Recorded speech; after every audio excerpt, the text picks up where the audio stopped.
to look at the communiqué, which has just been distributed to you from the IMFC.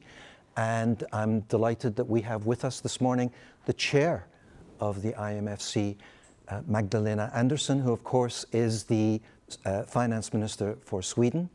And we also have with us the managing director of the IMF, Kristalina Georgieva. With that, we're going to try and keep this short and sweet today. We don't have a great deal of time. So I'm going to turn straight to the chair for some remarks, followed by Kristalina, and then we'll come to your questions. Madam Chair. Thank you very much, and thank you for joining us today. First of all, and together with my fellow ministers and governors, I want to thank the managing director and the IMF staff for their hard work. The IMF support has been truly important for us during the crisis and when dealing with the economic effects of the pandemic. So thank you for your excellent work and professional support. Now, today we could conclude that the economic recovery continues, and at the same time, divergence between our countries is increasing. And there are two primary explanations: difference in access to vaccines and differences in policy space and support.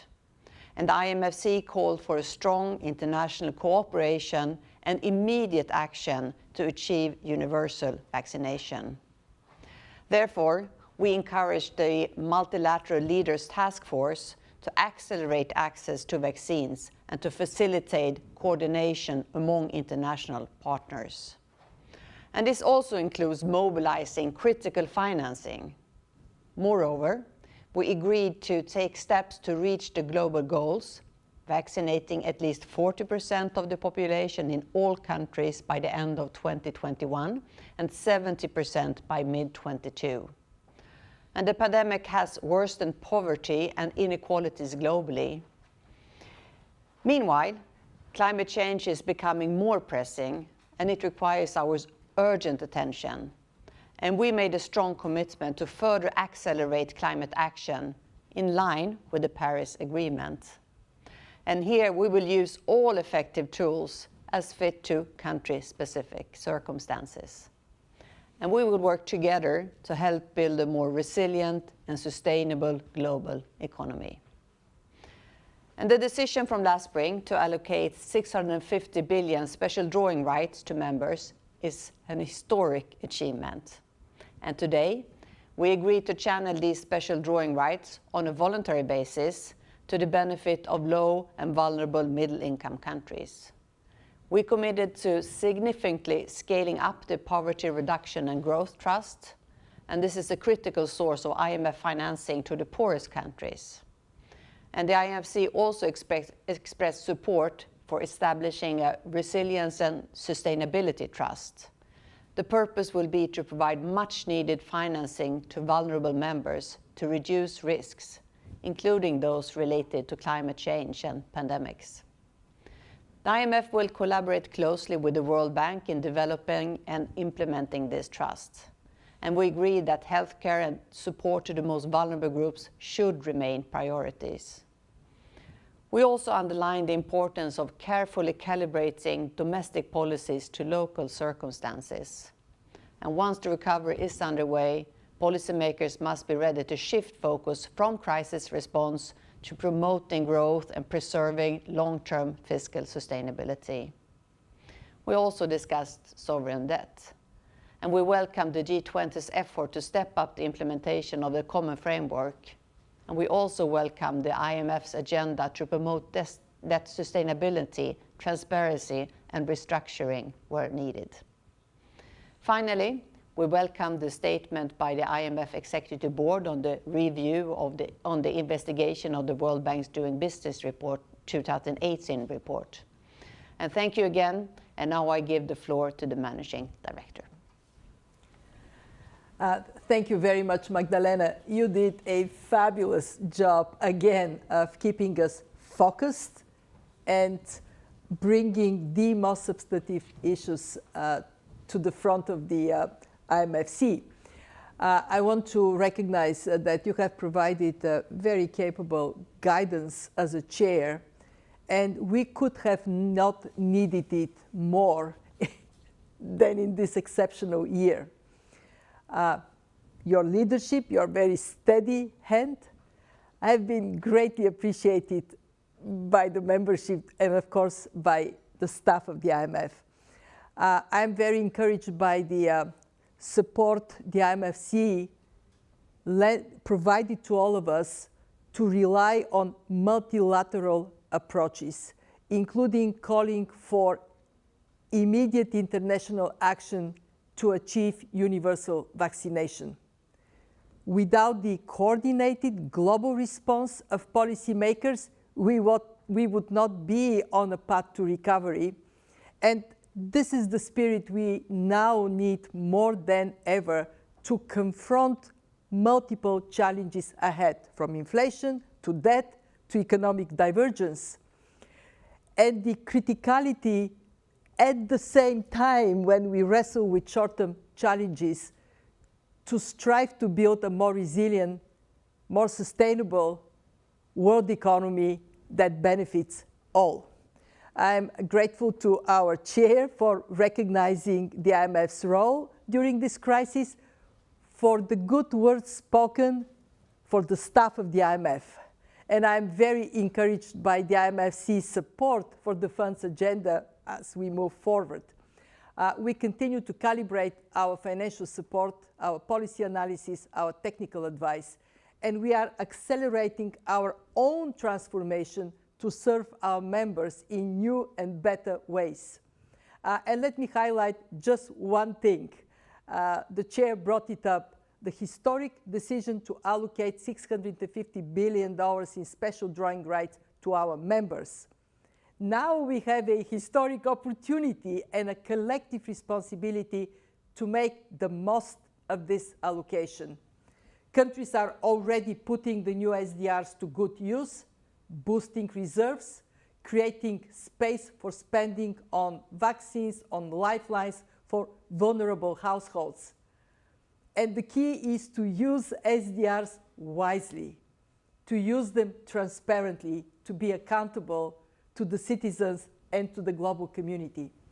With the support of the IMFC, we are calling on countries with strong external positions to voluntarily channel their SDRs, as we heard from the chair, so that more SDRs go to those countries most in need.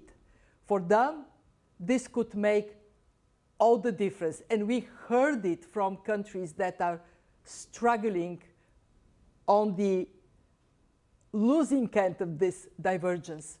So I'm very pleased that some members have already announced new contributions to our Poverty Reduction and Growth Trust. It provides zero interest rate loans to low-income members. We encourage further contributions, especially in the form of the new SDRs. And I was so heartened by the IMFC's strong support for using SDRs to establish the Resilience and Sustainability Trust. This would serve the needs of low-income and vulnerable middle-income countries with greater flexibility and in close collaboration with the World Bank. We must build on today's decision, working together to create more sustainable and inclusive foundation for a new economy. Thank you. Well, thank you very much, Kristalina, and thank you very much, Magdalena.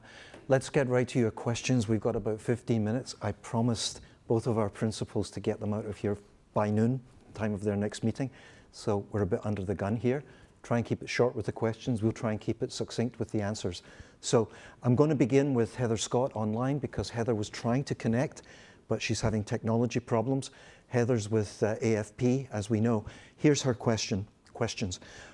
Was the IMFC able to find any concrete actions to address the supply chain disruptions in the short term and further out? Are you worried that the new focus on domestic production, as mentioned by President Biden, among others, will cause trade disruptions and potentially damage global growth? There has been more discussion of climate issues, but do you see actual change in attitude or policies that can have an impact, including changes in IMF lending. So supply chains, trade, and climate. Madam Chair, let me begin with you. Thank you very much.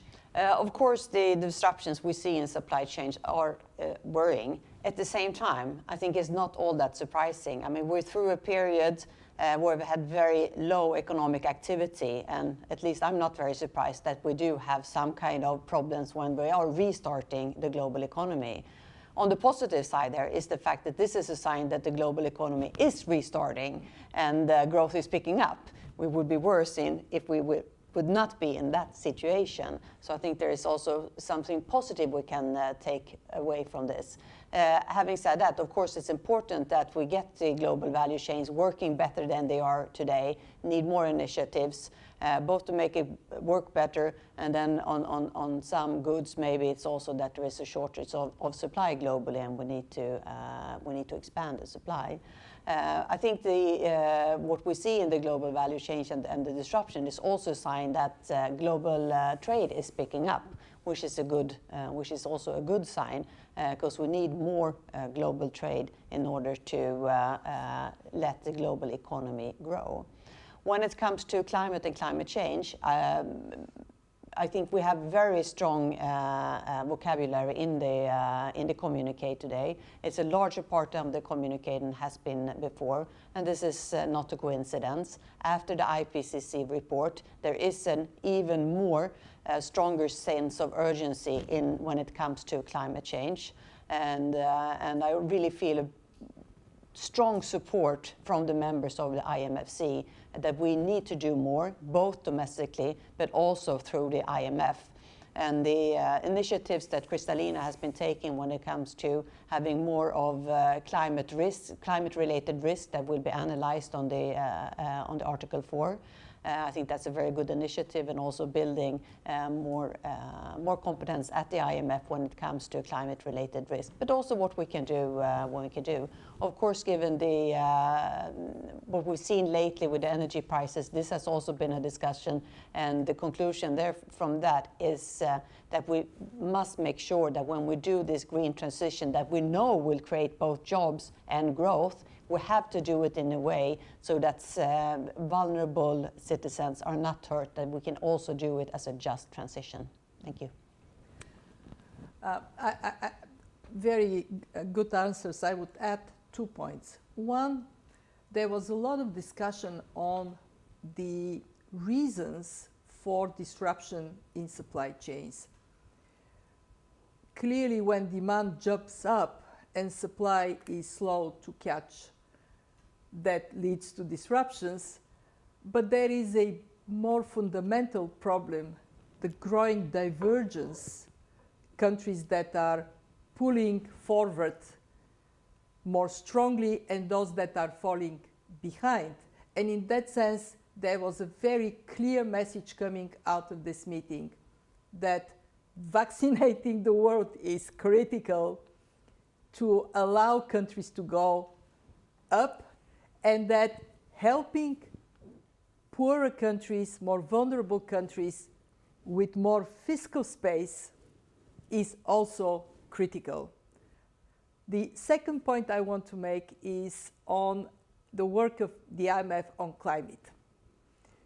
Where we are is very impressive. We have a climate strategy endorsed by our membership that leads to fund staff integrating in Article 4 consultations for large emitters the issue of mitigation, for highly vulnerable countries how they can adapt to climate change, and for countries that need to make a difficult transition away from carbon-dependent sectors, how to support this transition. Those who know the fund also know that when we integrate issues in our Article 4 consultations, this is the building ground to then import into our programs strong policy advice. And in that sense, I do expect not only our capacity development to integrate more climate, but to see it coming through the work of our teams into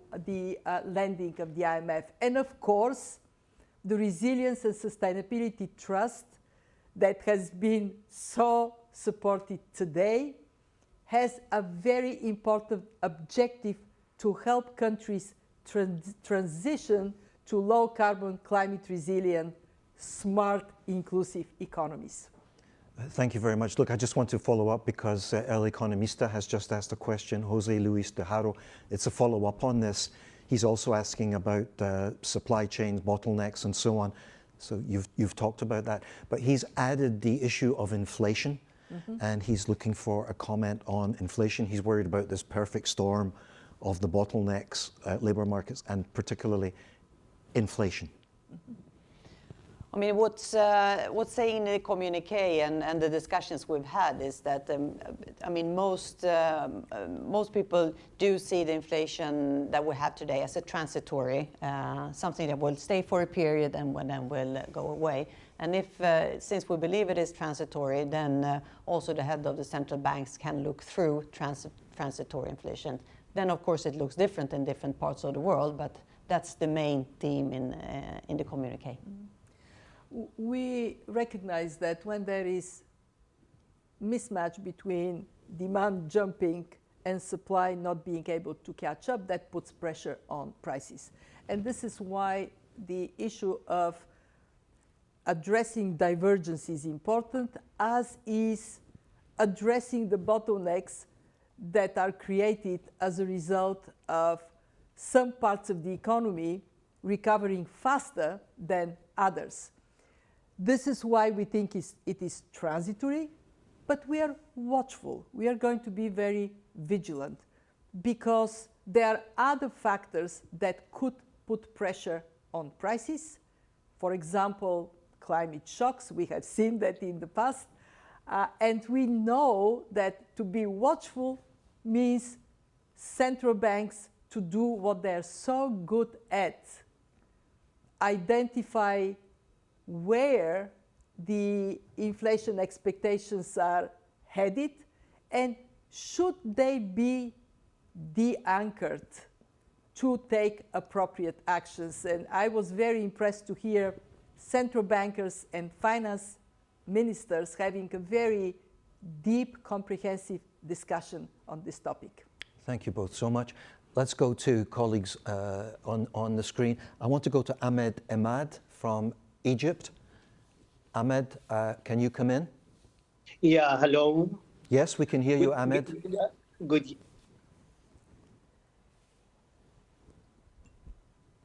But now we've lost you. Ah.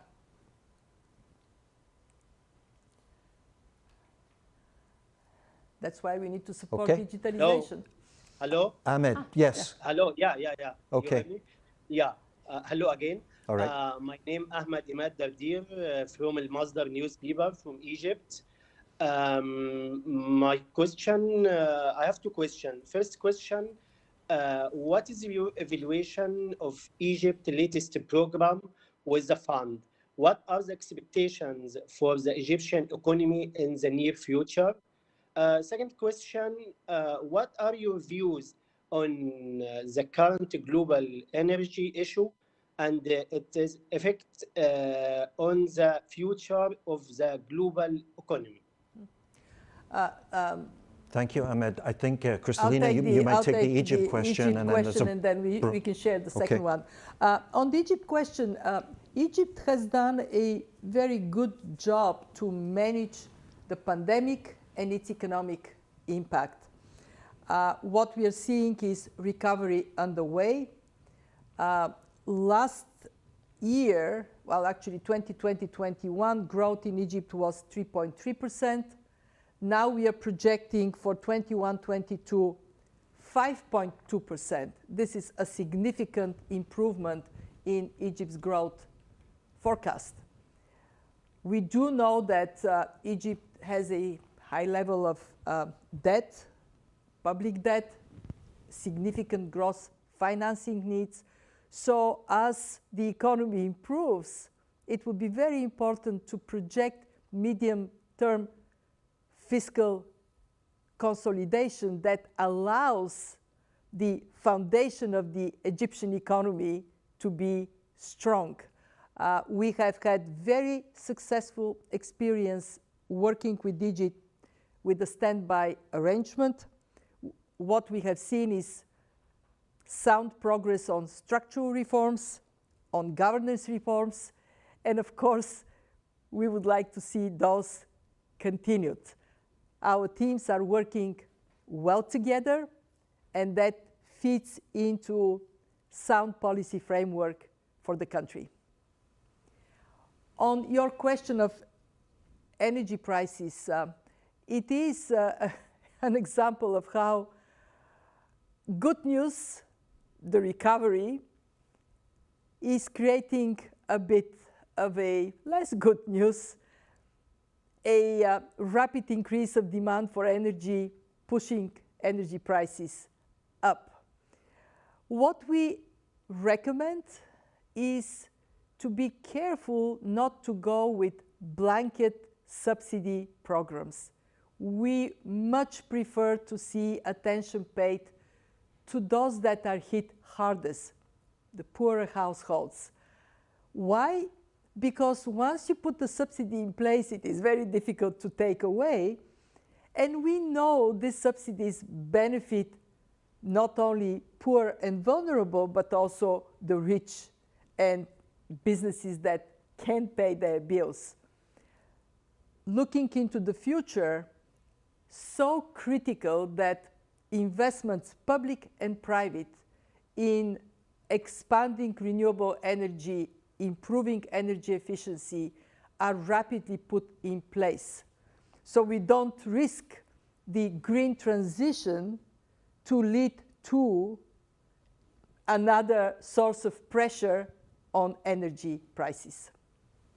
Thank you. Madam Chair, would you like to comment on energy? Well, I'm going to echo Kristalina, but basically we cannot, of course there's been a lot of discussion on energy prices during these days, but we can never let the energy prices to be used as an argument to slow down the green transition. On the contrary, we should use this as an argument to step up our ambitions when it comes to investing in renewable energy, both public and private, and while doing so, making sure that we can support the most vulnerable households in our countries.